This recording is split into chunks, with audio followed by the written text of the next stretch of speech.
jump right into questions. Kate, you want to start us off?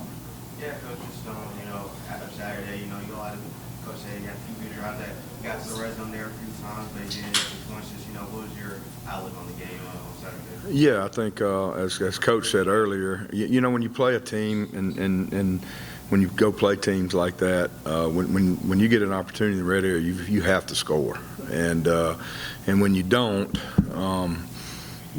things like how it ended up Saturday end up happening. So, you do that, you got a chance to stay in the game. There were times where we moved the ball to get it to those points. The defense got us a trip down in there one time, and you'd like to have been able to score and see if it would have been a little bit closer outcome or different. Who knows what happens. But there were some good things to open the game. But the biggest thing we got to take from it when you play on that kind of stage, you have to make the most of your opportunities, and we didn't. And so we got to improve in that. I want to ask you about the quarterbacks after week one. Is that sort of what we should look for, that sort of management with them, or is it a strict starter and a second string, or do you work? Well, everybody on our team is, and there's no questions about it with Coach. Everybody's in competition. That message is, and it not just. I know that position is the main, but it's everywhere across the board. And that's the only way to be the best player that you can be is to feel that competition. But those guys will continue to compete and continue to work. I think Coach has said that pretty much the whole time through the whole course, and people are always getting evaluated, and so that will continue to happen. I thought there were times that TJ played well in the game Saturday, and like Coach talked about earlier, like to have some things back, but some guys got to do some things for him on a couple of things that weren't necessarily nothing he could have done about it. On some of the route things, we got to correct some of that will help the guy out that's playing that position. Do you think, both sides of the ball had a little bit of work? Do you think both of them were stronger, whether it was passing and rushing, or do you think both kind of just need a little bit more improvement going this week? Oh, we definitely have to improve in both of them. We are nowhere near where we want to be yet. I think we have the ability to have a good football team. We just have to improve, and you got to go from week 1 to week 2, and you want to improve. The goal of this team all year long was to get better every week, and both rushing and throwing the football, we have to be better. I mean, we have to be able to do both. When you look at that 21 play drive, I think there in that game didn't come out with points out of it, but you were methodical moving the ball. I think 10 minutes of a drive. Kind of looking at Yeah, it was one of the longest drives I've ever been a part of. It was 22 plays, wasn't it? Was it 22? May have been 20. It was above 20, and the thing about it is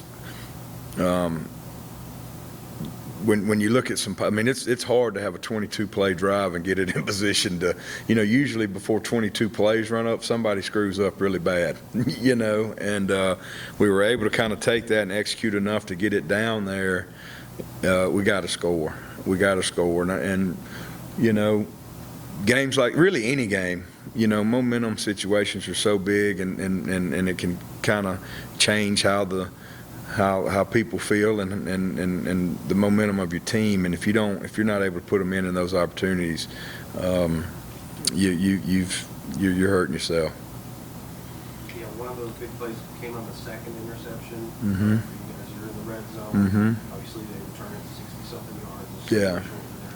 What happened on that play? Was that a bad route, or was that Yeah, just total. There was everybody's in part. We had and kind of the biggest thing that we've got to fix as an offense is there's 7 plays. There's a play where 7 guys do the right thing and 4 guys are we got to put it together. There were moments in the game where there's a lot of good things and one mess up here. We got to put things together and be one unit. That's the challenge of an offensive football team is that you have to play with 11 guys doing their job and doing the right thing. And so we have to we have to be better than that. We have to be more disciplined and execute better because, like I said, it'll be about us on Sunday. It won't be about Eastern Kentucky. It wasn't about Alabama. It was about us and executing those type things. So we have to improve that.